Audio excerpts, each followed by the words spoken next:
अवैध शस्त्रांसह तरुण अटकेत। स्थानिक गुन्हे शाखेची उमरखेड परिसरात मोठी कारवाई। यवतमाळ जिल्ह्यातील उमरखेड पोलीस स्टेशन हद्दीत चिल्ली बसस्थानक परिसरात अवैध शस्त्र बाळगणाऱ्या तरुणाला स्थानिक गुन्हे शाखेच्या पथकाने अटक केली असून आरोपी सय्यद इरफान सय्यद मुस्तफा याच्याकडून तलवार, चाकू आणि सुरा जप्त करण्यात आला आहे। आरोपी प्लास्टिक पोत्यात शस्त्रे घेऊन फिरत असल्याचे समोर आल्यानंतर पोलिसांनी सापळा रचून ही कारवाई केली। चिल्ली बसस्थानकाच्या निवाऱ्यात आरोपीला रंगेहात पकडण्यात आले।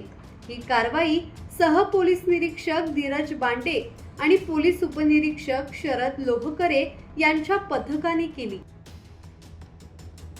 प्रशांत देशमुख, संवाद मराठी लाईव्ह, यवतमाळ।